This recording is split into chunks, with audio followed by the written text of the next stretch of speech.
విజయనగరం జిల్లా రాజాం ప్రెస్ క్లబ్లో world photography day వేడుకలు ఘనంగా నిర్వహించారు. ఫోటో వీడియోగ్రాఫర్ల సంక్షేమ సంఘం ఆధ్వర్యంలో నిర్వహించిన ఈ వేడుకల్లో కెమెరా సృష్టికర్త లూయిస్ డాగ్యురే చిత్రపటానికి పూలమాలలు వేసి ఘన నివాళులర్పించారు.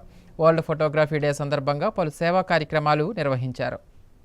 ప్రపంచ ఫోటోగ్రఫీ దినోత్సవం పురస్కరించుకుని విజయనగరం జిల్లా రాజాం ప్రెస్ క్లబ్ ఆవరణలో ఫోటో వీడియోగ్రాఫర్ల సంక్షేమ సంఘం ఆధ్వర్యంలో ఫోటోగ్రఫీ డే వేడుకలు నిర్వహించారు. ముందుగా కెమెరా సృష్టికర్త లూయిస్ డాగ్యురే చిత్రపటానికి senior photo videographers Bheempalli Tirupatirao, Krishnamurthulu పూలమాలలు వేసి ఘననివాళులు అర్పించారు. కేక్ కట్ చేసి ఘనంగా సంబరాలు నిర్వహించారు. ఈ సందర్భంగా ఫోటో వీడియోగ్రాఫర్ల సంక్షేమ సంఘం రాష్ట్ర నాయకుడు, రాజాం సంఘం ఫౌండర్ సుంకరపల్లి సతీష్ మాట్లాడుతూ గత తరాన్ని నేటి తరానికి భవిష్యత్ తరానికి అందించడం ఫోటోగ్రాఫర్ పాత్ర ఎంతో కీలకమన్నారు. ఫోటోగ్రఫీలో ఎన్నో మార్పులు వచ్చాయని, నూతన టెక్నాలజీని అందిపుచ్చుకోవాలని సూచించారు. సీనియర్ ఫోటోగ్రాఫర్ ముఖ్య సలహాదారు కృష్ణమూర్తి మాట్లాడుతూ ఫోటో వీడియోగ్రాఫర్ల సంక్షేమ సంఘం ఆధ్వర్యంలో మారుతున్న టెక్నాలజీని గ్రామీణ ప్రాంతాల్లో ఫోటోగ్రాఫర్స్ కు అందించడానికి అనేక కార్యక్రమాలు ఏర్పాటు చేశామని తెలిపారు. అనంతరం సామాజిక ఆసుపత్రిలో రోగులకు రొట్టెలు పంపిణీ చేశారు. ఈ కార్యక్రమంలో అధ్యక్షులు ముడిల చందు, సెక్రటరీ పొగిరి రాము, చైర్మన్ అన్నం, కో కన్వీనర్ సాధు మురళి తదితరులు పాల్గొన్నారు.